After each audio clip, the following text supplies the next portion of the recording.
You're watching your local news leader.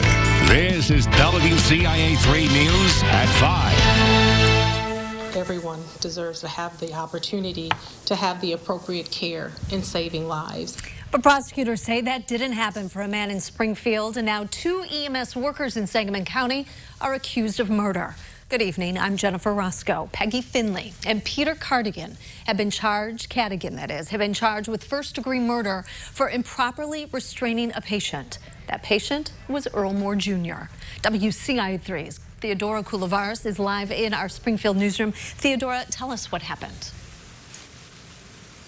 Well, Jennifer, the Springfield Police Department says Moore called 911 saying there were people in the house that he was in with guns. But when they got there, a person in the house told police Moore was hallucinating from alcohol withdrawal. Police called for medical backup and EMS workers from Lifestar showed up. Police say Cadigan and Finley put Moore on a stretcher face down and put restraints on his back and lower body. The workers took Moore to the hospital where he was pronounced dead. The coroner ruled his death a homicide after an autopsy found Moore died from asphyxia.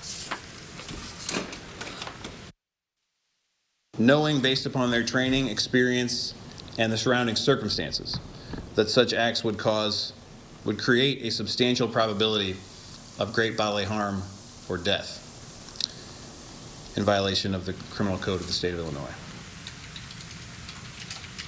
If convicted, both Finley and Cadigan face 20 to 60 years behind bars. I reached out to Lifestar, the private ambulance agency that employs both Finley and Cadigan. They would not comment at this time because it's an active investigation, so we don't know if they still work there. But the body camera footage has just been released, so tonight at 6, I will have more on that part of the story.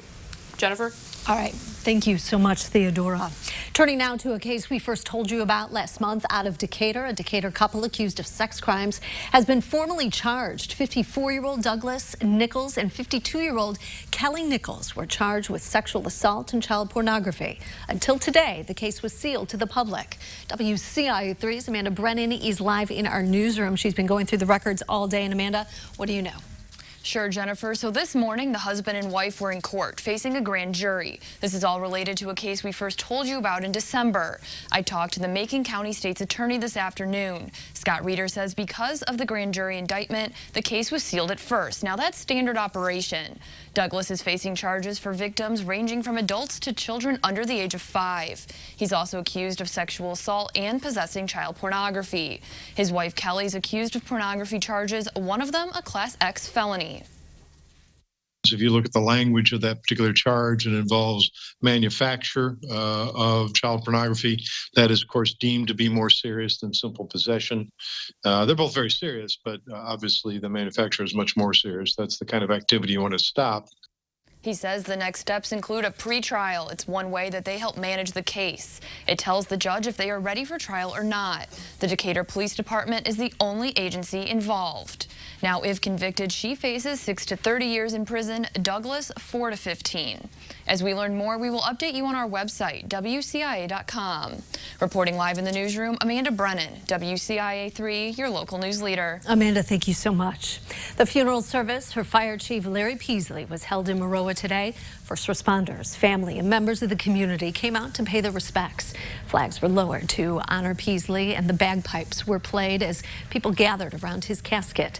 Those who knew him spoke of their memories with him and time spent with the fire department. Peasley dedicated the last 40 years of his life to Maroa Fire, time other firefighters wish he had more of. I'm honestly honored to be able to be here. I know there's a lot more guys that wish they could be here, and I know if it was somebody else, Larry would want to be here himself. So to be able to be a part of it, it's all special, and I'm honored.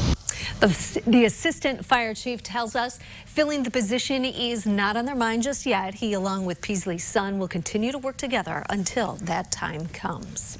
A family can't stay at their home after a fire this morning. It happened near Summerlin Lane and Williamsburg Drive in Champaign. Fire crews responded quickly to put the flames out. WCIA 3's Jamal Williams is with us now. So, Jamal, you talked with the father of the family. Yeah, I did.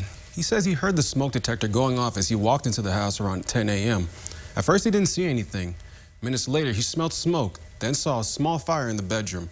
He tried putting out the flames, but when he couldn't, he immediately grabbed the towel, threw it over his son, and ran out the house. He tried to go back and rescue his dog, but he couldn't get inside. That's when a person driving by decided to help.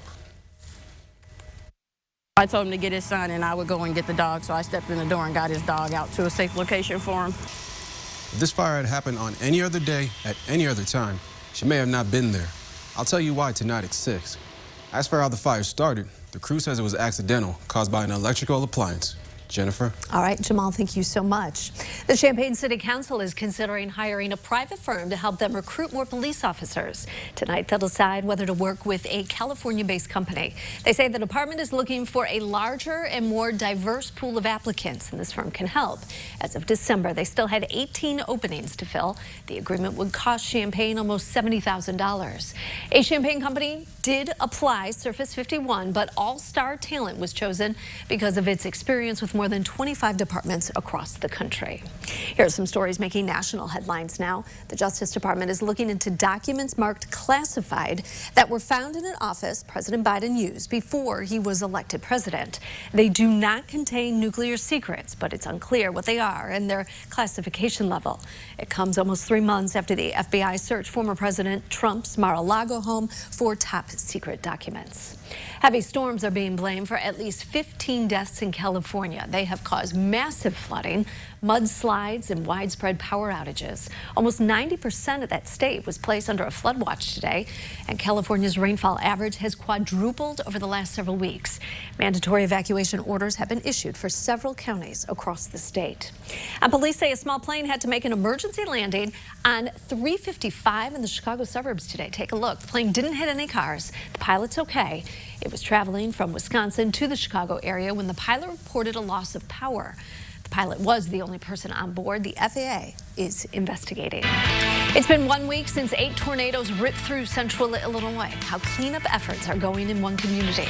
Plus this. So essentially, the new card pays off the old cards, and then you pay the new card back at a much lower rate. Millions of Americans are dealing with credit card debt, but one expert says you can do to help get rid of yours. That's next.